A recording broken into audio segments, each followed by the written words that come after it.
사법개혁 해방일지 이 PPT 자료를 설명드리겠습니다. 6월 27일 충무로 공간 화재 오후 6시 강연 예정이고요. 그 내용은 제목과 같이 사법개혁, 대한민국은 3분의 2 민주주의다. 그러니까 사법부는 민주주의 방식이 아니기에 그것을 말씀드리려고 합니다. 우리나라 헌법은 일본 제국주의 헌법을 그대로 사용했습니다. 27조 모든 국민은 헌법과 법률이 정한 법관에 의해서, 일본을 보십시오. 메이지 헌법, 일본 신민은 법률이 정한 재판관이 재판을 받을 권리를 빼앗기지 아니한다. 우리는 법관에 의한, 법률에 의한 재판을 받을 권리를 가진다. 이거 권리를 가진 게 아니라 권리를 뺏긴 거죠, 법관한테. 자, 그러면 일본은 이 일제 메이지 헌법을 언제 수정했느냐? 미군 정식이 1947년도에 이 법관을 법정이란 말로 바꿨습니다. 그래서 이 배심죄나 참심죄에 대한 적용을 길을 열어놨어요. 대한민국은 이 메이지 헌법을 지금 1987년도에 또 개정을 안 하고 지금까지 사용하고 있는데, 문재인 대통령이 2018년도에 헌법 개정안을 냈을 적에 일본과 같이 개정안을 냈는데 이 개정에 실패를 했죠. 그러니까 일본은 1947년도, 대한민국 헌법이 1948년도에 나왔습니다. 시차가 늦게 나왔음에도 불구하고 일본 거보다, 일본 메이지권을 그렇게 차용했다는 것이 정말 이상해서 여러 가지 책을 읽어본 바, 그냥 대한민국 법률가들이 배심죄를 안 하려고 했던 것 같습니다. 왜냐하면 배심죄에 대한 논의가 해방 이후에는 많이 거론되고 실제 미군정에서도 배심죄를 적용을 권했습니다. 그러나 49년도부터는 아예 배심죄 이야기가 나오질 않습니다. 그런 면에서 불쪽에는 대한민국 법률가들이 이 배심죄에 대한 고려를 전혀 안 했어요.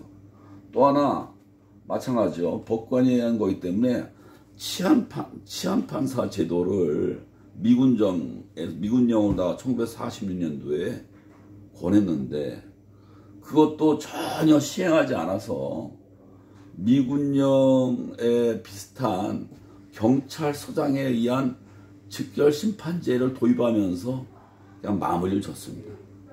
그래서 이 두 가지, 1940년도 해방공간에 배심죄와 치안판사제를 미군령이 제시를 했다는 거, 대한민국 법률가들이 안 했다는 거, 저는 이것이 팩트라고 생각합니다. 두 번째 장은 마찬가지인데요. 여기서 이제 제가 말씀드린 거는 그 당시 재헌헌법을 만든 유진호 박사님이 헌법회의 1949년도 나온 책입니다. 배심원에 의한 재판한 것은 헌법에 위반하지 않는다라고 이렇게 설명을 합니다. 그러나 헌법재판소에서 93년도에 이거 민사소송법 등 하다가 이 헌법소원에서 이 배심죄를 위헌이라고 판시를 해서 지금은 기속력이 없는 국민참여재판을 시행하고 있습니다. 여기서 얘기하는 것은 헌법을 만든 박사가 배심죄를 해도 된다라고 했는데 왜 이렇게 헌법재판소 사람들이, 재판관들이 거부하는지 정말 이것도 이해할 수가 없습니다. 제가 책을 읽으면서 느낀 거는 사법개혁의 키워드는 세 가지입니다. 세 가지 중에서 제일 황당한 거가 검찰영장 단일주의예요. 이거가 헌법에 들어가 있는 나라는 없습니다. 이거는 뭐 법률 사안인데 법률 사안으로서도 별로 시행하는 나라가 없어요. 왜냐? 각 나라는 수사 주체마다 수색할 수 있는 권한을 법원을 통해서 영장을 받습니다. 미국 같은 경우는 국세청, 뭐 FBI, 뭐 CIA 등등 다 이렇게 영장 청구를 각자 할 수 있어요. 일본도 마찬가지입니다. 일본도 경찰이 영장 청구권이 있어서 검찰을 수사할 수가 있어요. 지금 이거에 의해서 지금 뭐가 막혔습니까? 김건희 도이치모터스 사건이 제보가 경찰에 들어와서 경찰이 증거를 잡으려고 영장을 계속 냈는데 한 번도 10년 동안 허가가 되지 않습니다. 두 번째는 배심죄 도입.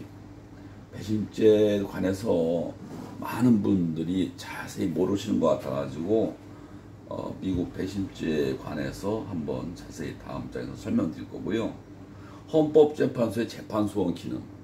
이거는 그 당시에 뭐 1980년 헌법이 8명, 그러니까 군사정부에 4명, 이쪽 야당 측에 4명, 김영삼 쪽에 2명, 김대중 쪽에 2명 인사가 만들었는데 그 당시에 이 재판소원 기능 부여에 관해서 극구 이 전두환 측의 인사가 막았기에 그것을 못했다는데 이건 현실적으로라도 그 당시 헌법재판소가 처음 출범하면서 현실적으로도 어려운 점이 많이 있습니다.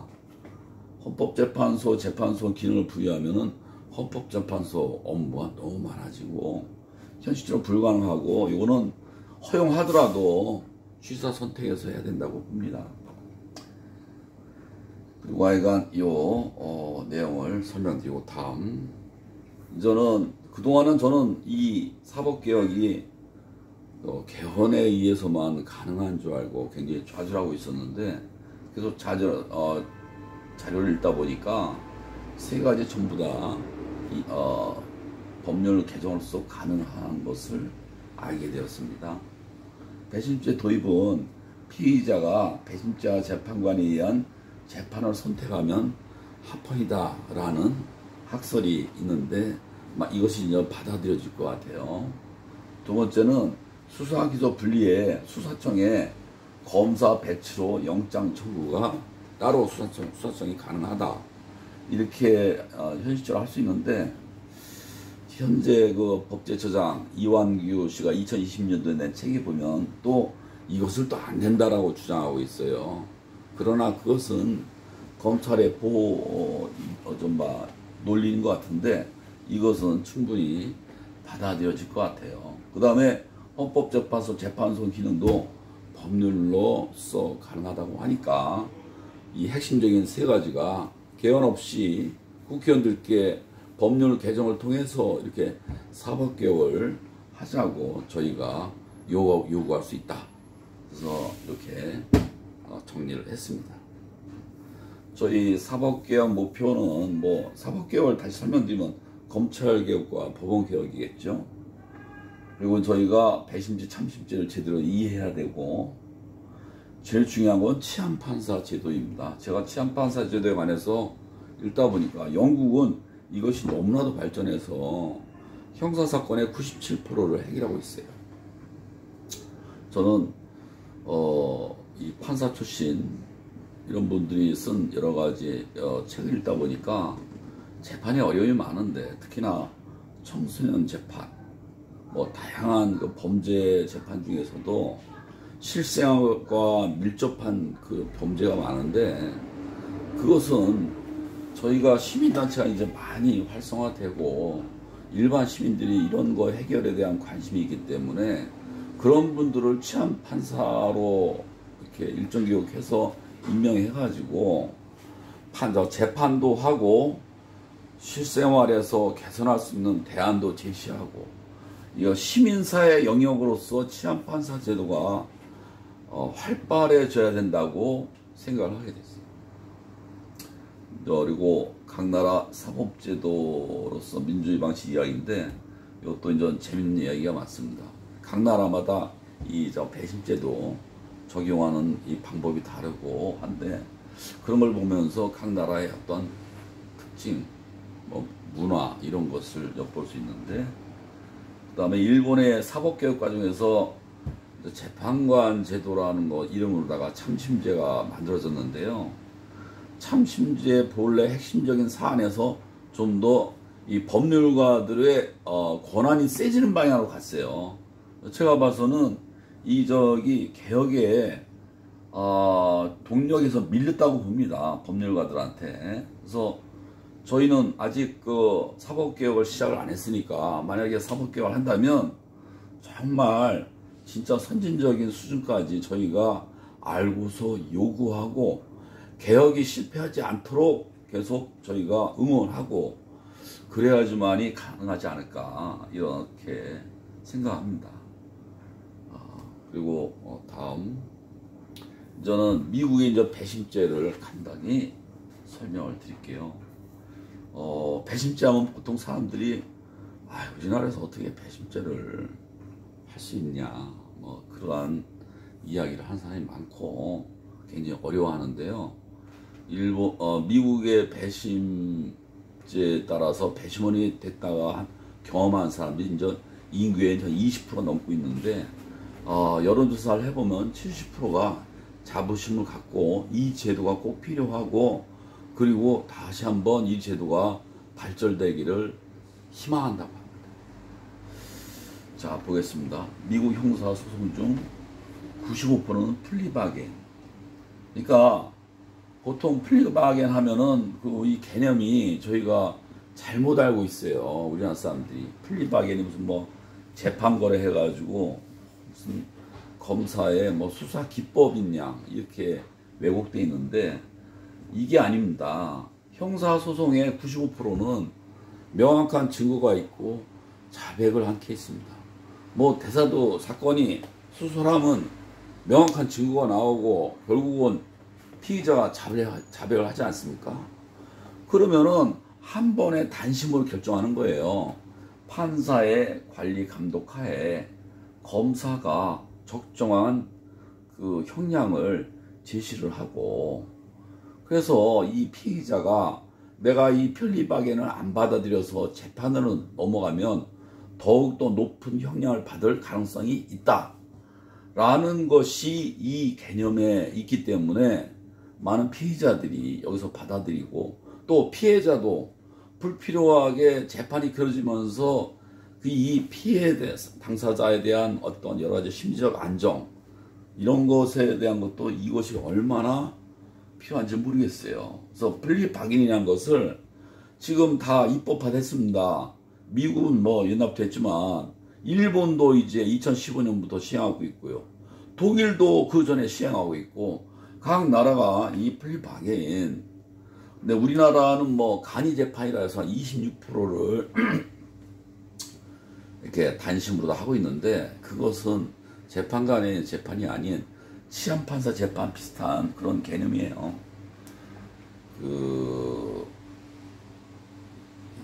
스마트폰 잠깐만 배터리가 약하네요.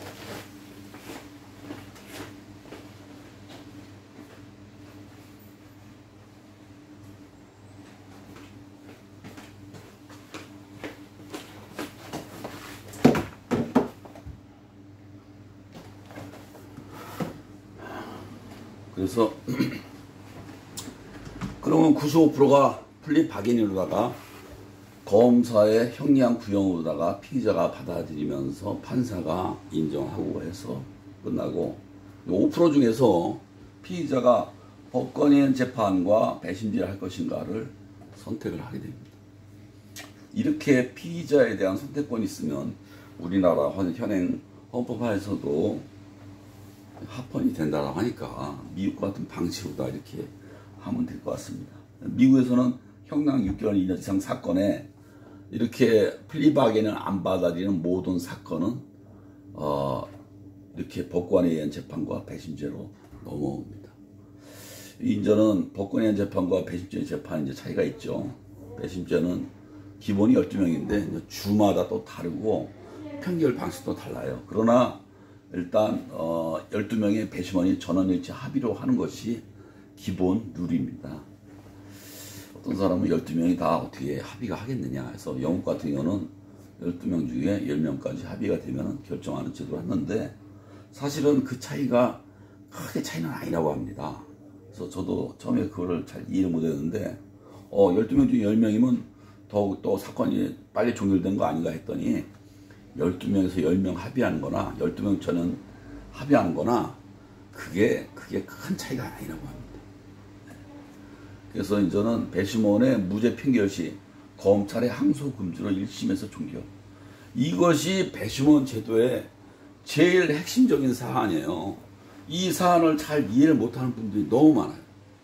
그래서 이것이 왜 그런가 했더니 여기서 저는 책에서는 이중 위험 금지라고 합니다. 배심원을 12명씩 또 2심에서 한다면 결과가 다를 경우에 그냥 무한대로 할 수밖에 없는 무한대 재판이 되는 결과이기 때문에 배심원 12명에 의한 결정을 받아들이고 종결하는 겁니다. 그러면 배심원이 유죄 판결 시에 재판관이 무죄인 것 같다. 그럴 때는 배심원의 무죄 판결이 가능해요. 그 당시에는 검찰이 항소가 열려 있습니다. 또 이거를 또 모르시는 분이 있어가지고 우리나라 그 재판관 도진기 씨가 자기 칼럼에 배심원이 착각해서 무죄했을 경우에 뭐 어떻게 할 것이냐 라면서 배심죄를 폄하했는데 그분이 왜 그랬는지를 잘 모르겠어요. 그래서 이렇게 있는데 그 다음에 이제 마지막 이 6번째 주리 눌리피케이션 법률 적용 거부권. 이거를 알고 또 놀라웠습니다. 제가 법을 공부하면서 그냥 굉장히 많이 놀랐어요. 이거는 현행법 실정법 적용 거부권이에요. 다음 장에서 이거 다시 한번 설명드릴 건데 이 기능 때문에 스페인과 러시아에서 배심죄를 받아들일 경우에 약간 변형을 합니다. 스페인에서는 실정법 적용 거부권을 배심원들이 선택할 경우에는 그 이유를 합리적으로 다 설명하게끔 의무 조항을 넣었고요. 러시아에서는 실정법 적용 거부권을 무죄로 했을 경우에는 검찰의 항소를 인정합니다. 이래서 제어하고 있고요. 또 하나는 미국도 이것이 왜 가능한가? 저희도 이것을 바로 받아들이기 어려운 이유가 미국은 연방제의 나라이기 때문에 연방 그 주에서 이러한 주리 눌리피케이션에 의한 무죄를 받은 사람이 다른 주에서 고소당해서 또 재판을 받을 수도 있고 연방 재판소에서도 받을 수 있는 길이 열려 있어서 이 사람이 쉽게 그 실정법 적용 거부를 무죄로 끝나기는 어려운 구조입니다. 그러니 저희도 받아들인다면 이 단일 나라이기 때문에 스페인이나 러시아 정도까지는 이거에 대한 기능을 조금 제재를 해야 되는 것 같아요. 그 다음에 여기 보겠습니다. 이 역사적으로다가 주리 눌리피케이션의 기능이 어떻게 되어 있는가. 미국 역사에서 실정법 적용 거부권은 미국 역사가 시작되기 전에 식민지 시절부터 이런 기능이 배심제에 있어가지고 영국 압제에 대한 보호막으로 다 이 기능을 했기 때문에 이것에 대한 이 강력한 지지가 있습니다. 뭐 1784년도 뭐 주임 사제가 반란 선동죄로 걸렸는데 배심원들이 무죄 판결하고 뭐 남북전쟁 이전에 뭐 도주 노예법 이게 아주 뭐 노예를 잡기 위한 법이 많았나 봐요. 그거 좀 무죄하고 1911년도에 뭐 폰팅 사건이 있었는데 공무상 비밀법 뭐 군사 기밀이었겠죠. 그것을 공익 판단으로 해서 무죄 판결하고 그리고 이거는 1980년도 연방 대법원에서 요거 자체를 합헌 판결했습니다. 금주법 시기 알코올 소규모 제조업 판업자들은 무죄 판결했다. 그러니까 미국에서는 이 법이 있으면은 거물을 잡고 잔챙이를 풀어주는데 대한민국에서는 거물은 풀어주고 잔챙이만 잡는 판사에 의한 그러니까는 주리 눌리피케이션이 아니고 대한민국에서는 좌지 눌리피케이션이라고 얘기할 수 있겠습니다. 이거는 하여간 이 마지막 줄 우리가 배심이 무엇이냐. 각 계층에서 선발된 12명의 인사들이 한 명에서 세 명의 법률 전문가에 의한 판단보다는 적어도 사실 판단과 현실 적용에서는 현명하고 안전하다는 증거입니다. 배심죄. 이렇게 배심죄를 우리가 제대로 이해를 했습니다. 참심죄 보겠습니다. 참심죄가 미국 독일에서 1920년대에 비용을 문제 삼아 참심죄를 만들었다. 꼭 그런 건 아닌 것 같고요. 다른 또 여러 가지가 이유가 있다는데 한번 책을 읽었는데 좀 잊어버렸습니다. 그래서 이제는 참심죄는 징역 2에서 4년 사이 독일에서는 재판관 한 명에 참심원 2명, 3분의 판결이니까 그러니까는 참심원한테 결정권이 있는 거고요.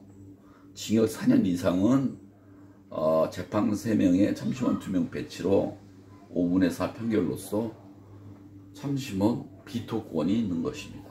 독일은 17,000명의 재판관과 7만 명의 참심원이 참가하고 있습니다. 17,000명의 재판 판사 많네요. 대한민국 판사 3,000명인데 7만 명의 참심원이 참가하고 있고요. 대법원도 뭐 5개 분야 나눠져 있고 대법관이 150명입니다. 하여간 일본은 징역 10년 이상의 범죄에 재판관 3명에 참심원 6명을 배치해서 3분의 2 판결로 유무죄 결정하는데 결정 참가하는 쪽에 재판관이 꼭 1명 이상이 들어가 있어야 돼요. 끝까지 재판관의 권한을 좀 더 잡힌 참심원보다도 좀 떨어진 재판원 제도이라서 저는 이렇게 징역 10년 이상 이런 것도 그렇고 전반적으로다가 개혁의 민중적 시민적 권리를 확보하는데 실패한 제도다 이렇게 평가합니다. 그 다음에 박형구 교수님께서 박형구 교수님 지은 책이 어마어마하습니다. 정말 존경스럽고요. 그리고 내용이 굉장히 쉽게 되어 있는데 그래서 11일 재판을 이란 책이 20년 전에 나왔는데 이렇게 쉽게 제일 마지막 줄 법실문의 많은 부분은 특별한 고도의 훈련을 요하지 않는다. 제가 치과에서 하지만 정말 단순한 일만 합니다. 의사들도 대부분 그렇고요. 약사들도 그냥 정말 그 90%는 엄청 단순한 일입니다. 이거 저기 재판도 그런 거 아닌가 그런 생각이 퍼뜩 들었어요. 그래서 우리 시민들의 참여를 통해서 법을 친근하게 법이 쉽다. 정말 상식이 필요하다. 이렇게 좀 인식이 되는 그랬으면 좋겠습니다. 검찰 개혁의 구체적 모습 반복되는 이야기입니다. 일부러 반복하려고 내용을 넣은 거고요. 검찰 영장 단일주의, 수사청 수사 기소 분리, 검찰 소속 사법경찰 수사청 이게 이제 고수사건 불기소 시 재정 신청 후 공소유지는 공소유지 변호사지. 이거가 원칙이고 고발사건, 내사사건 이거 다시 한번 다음 장에서 설명드릴게요. 플리바게닝. 법원 선진화를 어떻게 이렇게 개념을 잡을 것이냐. 배심죄라면 2심제가 되겠죠. 법조 일원화하면 경력자가 판사가 돼서 평생 직장으로서 근무하고 사실심이 강화되고 그 다음에 대법관과 일반 판사의 직급과 그 급여 차이가 없도록 해서 미국 같은 경우는 거의 연봉 2억 정도의 큰 차이 없이 다 하고 자기가 지원하는 분야, 자기가 잘하는 분야에 평생 근무할 수 있는 구조라고 합니다.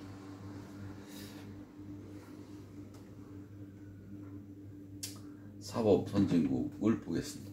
덴마크는 좀 특이해요. 형사소송 배심죄, 민사소송 참심죄. 참심죄인데 그 참심죄 그 전문 분야의 사람을 재판관으로 임명하고요. 독일은 헌법재판소의 재판소 기능이 굉장히 발달했고 영국은 치안판사 제도가 발달되어 있고 그렇습니다. 자, 이제는 다시 한번 개념 정리를 위해서 써놨습니다. 우리가 형사소송을 수사, 기소, 재판 이렇게 나눌 수 있습니다. 수사는 고소사건, 당사자가 고소하는 거죠. 고발사건, 제3자가 고소하는 거죠. 내사사건, 자체 수사나 제보입니다. 그러니까 이제는 수사 단계에서 이 영장은 수사청에서 이 법원에 신청하는 것입니다. 그래서 영장과 이 구분을 잘 하셔야 되고요. 기소는 일단 검찰 기소가 있는데, 검찰 기소는 기소 편의주의, 기소 법정주의. 그러니까 독일은 기소 법정주의라서 본인들이 죄가 있으면은 기소하는 것이죠. 기소 편의주의면서 검찰 단독으로 하는 이 나라가 문제인 것입니다. 그 다음에 미국의 대배심제, 일본의 시민검찰심사위원회, 프랑스의 사인소추. 재판을 보면은 재판도 우리가 판사에 의한 재판 이렇게 생각하는데, 치안판사제, 법률가 재판, 배심제, 참심제. 그 다음에 저는 형사소송이 전근대 사또 재판이죠. 수사, 소추 재판을 다 하죠. 붙들어다가 고문하면서 수사하고 너의 죄를 네가 알렸다 해서 하는 게 사또 재판인데, 그러면 이제는 수사, 기소, 재판의 분리가 어떻게 되냐. 역사적으로 보면 영미법에서는 경찰이 수사, 기소 담당하다가 수사에서 기소가 분리돼서 기소청, 아주 그래서 검찰청이 단순합니다. 그 다음에 대륙법은 경찰이 수사하고 기소와 재판을 법원에서 하다가 검찰이 분리되기 때문에 법원 구조와 검찰 구조가 똑같습니다. 지방검찰, 고등검찰, 대검찰. 지방법원, 고등법원, 대법원. 이제 우리나라가 대륙법, 일본 수입에 따라서 그런 식의 구조를 갖고 있는 것이고요. 영미법은 아주 검찰은 기소만 담당하고, 대륙법은 검찰이 수사 지휘권과 기소를 담당했지만 수사 인력은 없습니다. 이렇게 나눈 거기 때문에 역사적으로 이런 구조라는 거. 검찰 제도 다시 반복돼서 설명드립니다. 영미법, 대륙법. 대륙법에서 검사 동일체 원칙과 동일한 상급 구조 이런데, 검사 동일체 원칙은 법령에 일정 정도 동일한 것을 유지하기 위한 그런 명칭이었었지, 이렇게 상명하복을 위한 명칭이 아니었던 겁니다. 그래서 검찰, 경찰, 기능적 합리적 방안, 수사, 기소 분리, 영장 청구의 다양화, 불기소의 경우 재정 신청자가 공소제의 변호사제. 그러니까 불기소했다. 그러면은 검찰은 이해 당사자이기 때문에 이제 소송 떼는 겁니다. 경찰의 권력, 지방자치도 이건 당연히 될 겁니다. 대한민국 검찰의 역사적 배경과 현재 실상. 해방 후에 친일 경찰을 견제하기 위해서 수사기소 독점의 사법경찰을 배치한 거예요. 검찰의 불기소를 법원의 재정신천제도가 아닌 고등검찰로 한 거. 가인 김병로가 이렇게 제기한 겁니다. 이거가 만주국 제도라고 합니다. 이제 일제 제도를 넘어서 일제 아주 괴뢰 정권인 만주국 제도를 갖다가 대한민국에 출발할 적에 이렇게 이식을 했어요. 정말. 그러면은 이것은 왜 이랬느냐. 이런 대부분 사건이 저는 경찰을 잡기 위한 시스템이었던 거예요. 근데 박정희 독재 시대 딱 들어가면서 이렇게 검찰 영장 단일 시스템이 독재하기에 아주 확실한 거니까 아예 헌법에 집어넣은 거예요. 그러니까 이 독재하는 시스템은 특히 박정희도 만주 쪽에서 나왔으니까 그쪽의 시스템을 잘 이해하고 있었겠죠. 아예 헌법에 집어넣었어요. 그걸 지금까지도 안 바꾸고 내려온 겁니다. 그래서 지금 현재 권력은 수사기소 독점, 수사인력 배치. 자, 보세요. 고소사건 불기소 시 재정신청 제도를 받아들이면서 전면적으로 다 수용하면서 공소유지를 검사가 갔습니다. 이거 2007년도에 개정된 건데요. 아주 그냥 꼼수죠, 꼼수. 고발 사건은 고등검찰로 항고하나 기각되면 더 이상 방법이 없어. 헌법재판소에서 재판소원이라 해가지고 안 받아들입니다. 내사가 문제야, 내사. 내사는 이게 왜 뭐 사건마다 이 수사 기간 뭐 기간이 있는지 없는지 그게 법으로 안 맞는지도 모를 뿐더러 불기소했으면 당사자한테 통보를 해줘야 됩니다. 당신이 제보에 의해서 우리가 조사해 보니 죄가 없어서 불기소를 했다. 이걸 통보를 안 해줍니다. 이거는 인권 침해.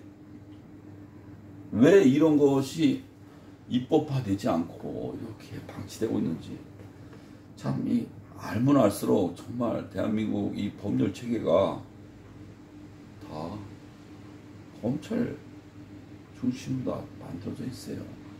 어떻게 이런 게 왜 양쪽인지 모르겠습니다.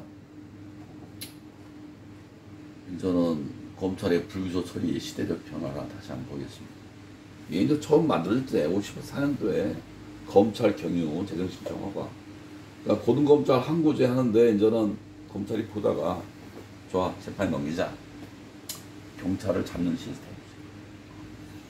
근데 60여 년도에는 공무원 피해 사건은 아예 재정신청과 공소변호사제를 허용합니다. 요것이 이제 선진국 시스템이니까 재정신청과 공소변호사제가 하나의 패키지니까 그거를 그렇게 허용했는데요. 유신헌법에서는 아주 검찰 불기소 종결은 끝내요. 그래도 이제 다행히 공무원 피해는 이걸 남겨놓습니다. 야, 이거마저 없었으면 뭔지 모르겠어요. 네? 이거마저 유신헌법이야. 그래도 유신헌법의 일말의 양심입니까 이게? 어쨌거나 하여간 이것은 요 제도가 다시 이제 81년도에 검찰 항고제가 다시 도입이 되고 요것이 87년도에 그러면은 도입이 되고 2007년도에 고소사건과 공무원 피해 사건은 재정신청 확대 그러면서 공소권을 공소변호사가 아니라 공소검찰로 저는 이걸 개혁이라고 합니다.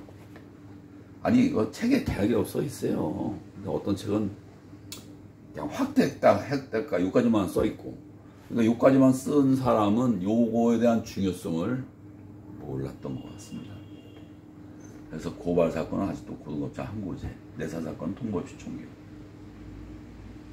검찰의 불기소는 선정 어떻게 한가? 미국, 독일, 프랑스, 일본 다 합리적으로 합니다. 검찰의 기소남용 불기소 객관 의무 불이행 사례. 검찰의 기소남용 정현주 KBS사 유성 애완관리법 PD수적 강화도법 한명수 총리 미네랄바 신계련 뇌물 사건 제가 이거 관심 있는 것만 써놨는데 무수히 많겠죠. 검찰의 불기소 BBK 부산저축은행 옵티머스 불기소 이게 그 대형 금융회로 번지지 않습니까? 객관의 의무 불이행 뭐 옛날에 기막히는 사건이 있었어요. 유전자 검사 누락을 시켜가지고 징역 15년 아이고 이런 거 다 윤석열 장모 사건에서 경찰 조사서를 조남관이가 누락시켰어요. 이건 제가 봐서는 위증죄 수준입니다. 저런 인간이 무슨 검찰총장 후보자가 되고 아주 그냥 범죄자 무대 나라예요. 권인숙 사건을 잠시 소개한 이유는요. 그래도 군사 독재 시절에 공무원 피해 사건은 재정신청이 있고 공소유지 변호사제가 있었기 때문에 가능했는데 이것이 이제 법원에 올라가서도 고등법원까지 무죄하다가 대법원에서 징역 5년을 판결하는데 사실은 이게 1987년도 6월 항쟁 이후에 대법원의 판결이기 때문에 민중의 힘이었었지.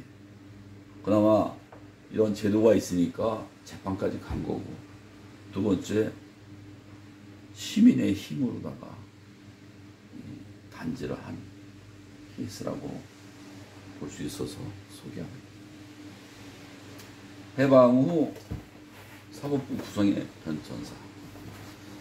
1940년도 치안관제도 미군령 비협조로다가 경찰상이 직결 심판 청구권자로 끝나버립니다. 법원 조직법 공포.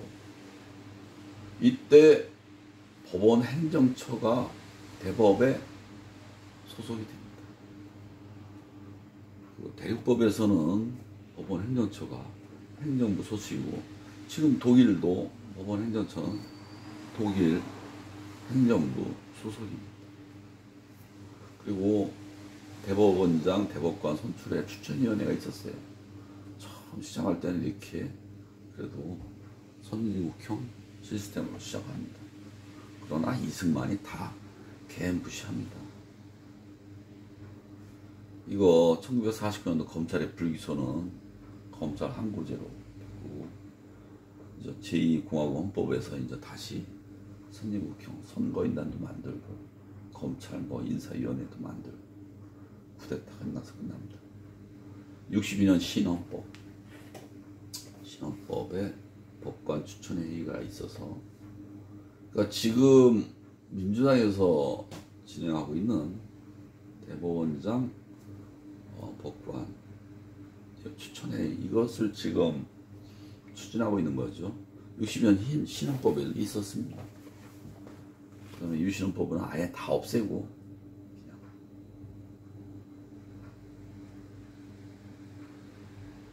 그러면 저 법관 인연 방식을 보면은 1948년도 54년도까지는 법관회의, 60년도는 선거인단, 60년도 헌법은 법관 추천회의가 있었는데 이후에는 다 없어요. 그러니까 유신헌법이 완전히 없앴고 80년도 헌법에 다시 또 대법원판사 국회 동의까지 하고, 이 구조가 그대로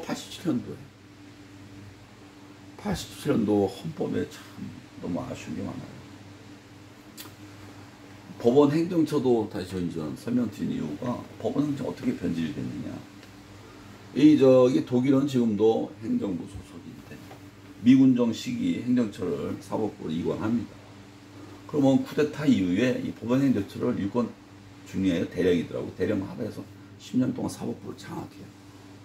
그러나 나중에 법원 행정처가 대법원장 직속으로 운영되면서 판사들의 출세길로 정착이 되고, 법원 행정처장이 대법관, 그러니까 장관급을 다 올리고, 양승태가 이제 법원 행정처를 이용해서 재판거래를 합니다. 사법개혁의 핵심은 배심제 도입입니다. 플리 바게닝, 분쟁시원 재판을 한다. 이렇게 해가지고 배심제에 대한 인식을 조금 바꿔야 돼요. 배심제하면 그거 어떻게 해? 이렇게만 얘기하는데 이게 아니고요. 그래서 이 배심제 실제적인 이심제다. 전 세계 나라 법체계의 지도로서 봅니다. 현재는 영미법, 대륙법, 그 외에는 또 다른 법.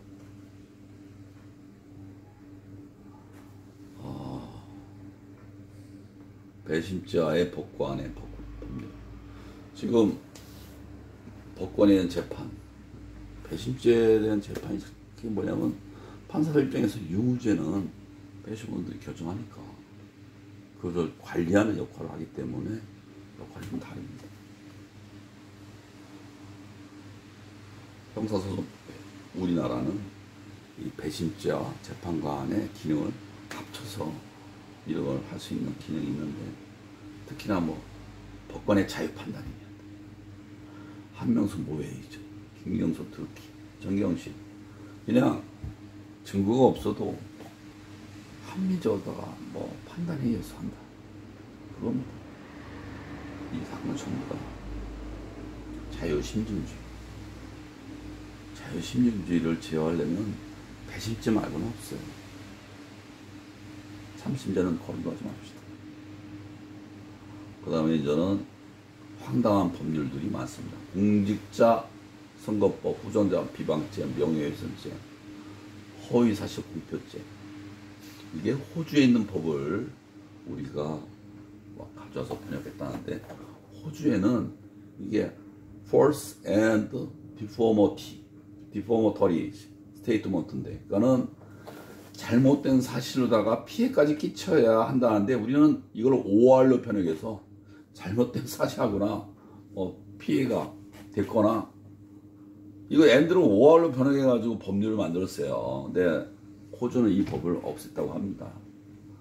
통신비밀법, 정치해운의 자금법, 이런 법들이 제가 봐서는 좋아요. 엄격함이 필요하다면 존재하지만 배심죄로 하게끔 해야 되는데, 국민참여재판 5년 시행 개선안 제출할 때에 공직선거법을 국민참여재판에서 배제하라고 합니다. 이게 이것이 이제는 정치인을 잡는 법이란 것을 판사들은 알고서 그 유용성을 써먹으려고 한 겁니다. 저는 그렇게 합리적 의심을 합니다. 이거는 배심죄를 해야 됩니다. 이거 대법원 판례, 대하 거짓말공화국 책에서도 비판하고요. 그 다음에 전성화 변호사도 이 면책특권, 법관의 면책특권 비롯한 대법원 판례를 우연이라고 주장하면서 굉장히 노력하고 있습니다. 판례, 인혁당 피해자 이창복 씨, 이준국 등 한번 내용을 읽어보시면, 법률과 전관예우 이유 역사. 그러니까 전관예우라고 하기보다는 전관예우는 사실 근절이 불가능해요. 어떻게 다 모든 게 다 전관예우가 얼마나 따지고 보면 좋은 겁니까? 내가 배운 거를 후손한테 전달한다. 그거 대접 좀 받는다. 다 그렇죠. 이승만 시절에 왜 1년에 30명, 박정희 70명. 그러니까는 대한민국 변호사 전부 다 판사나 검사 출신인 거예요. 당연히 전관이 아주 딱 자리 잡는 거지. 그리고 대법관까지 3심제 허울. 저는 이거는 정말 우리나라 보통 재판 3-4번에 이거 허울입니다. 서양의 필립 하겐이 한 번에 끝나죠. 배심죄, 배심원에는 한 번에 사실관계 종결하죠. 이거는 그냥 1심과 2심이 계속 이어지는 재판이 쭉 늘어져가지고, 그것도 2심으로 가게끔 다 그렇게 구조가 돼 있어요. 그럼 대법원 올라가면 대법원에서는 70%는 아예 보지도 않습니다. 너무 많으니까. 기준을 정해놨는데, 그 기준을 정확히 적용하는 것도 아니야. 왜냐? 대법관 출신 변호사가 도장을 찍어준 논란 사건은 현격한 차이로다가 봅니다. 1심 재판 형에 대한 이유. 그냥 1심은 판사가, 검사가 때리고 그냥 세게 때려. 그 다음에 증거, 검사 수사 기록도 1심이 끝나야 볼 수 있어. 이게 왜 그런지 모르겠어요. 미국 같은 경우는 배심죄이기 때문에 1심에서 다 이 수사한 거 서로 교환하고 반대 신문 증명하고 합리적인 재판을 하면 왜 2심까지 가겠습니까? 이러한 구조이기 때문에 다 2심까지 가요. 2심까지 가는 비율이 너무나도 높아. 하여간 이거는요, 정말로다가 황당한 시스템이라는 거. 대법원 1년에 3만 건 넘게 올라옵니다. 12명. 세부로 나눠가지고 계산하니까 한 사람당 3천 건.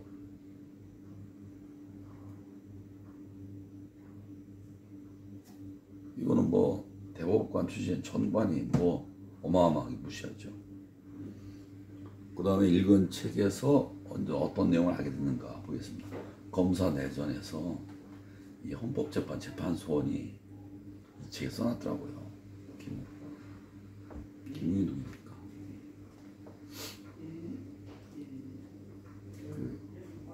모의 우리 중에 주인공이지 않습니까? 국민자 편에 뭐 구색 맞추기 한 불과하다고 다 본인도 다 알고 있어.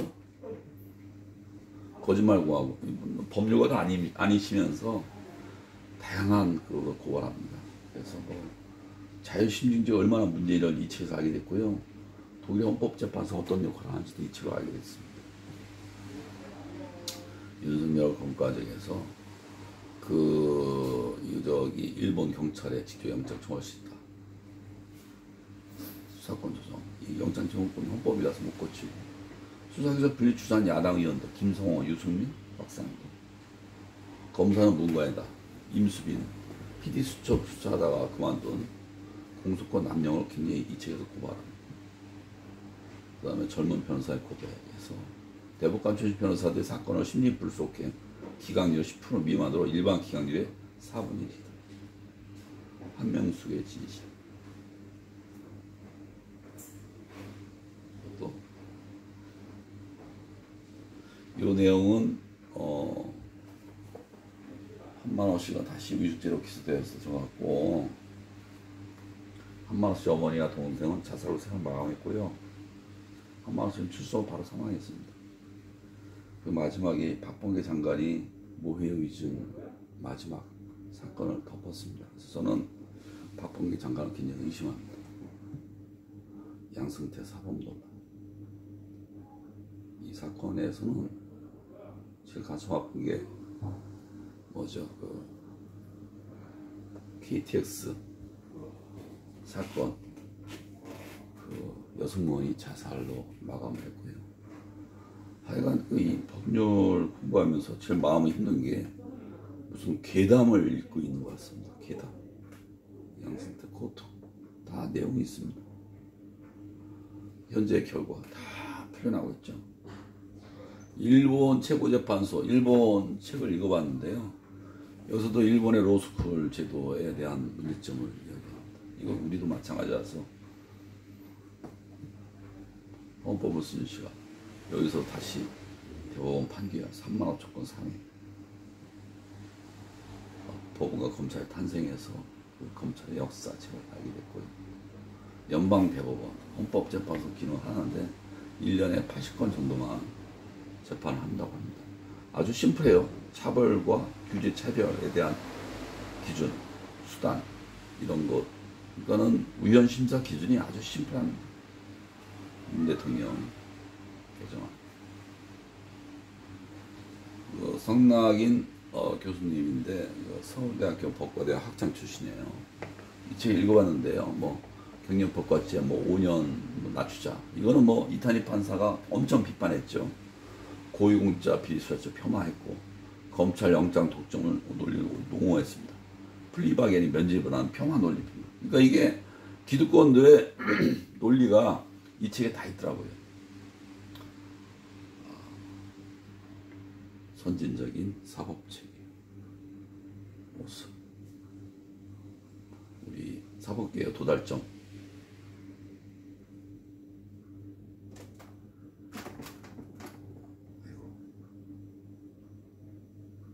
이렇게 해서 영국 치안판사, 독일 대법원 수사청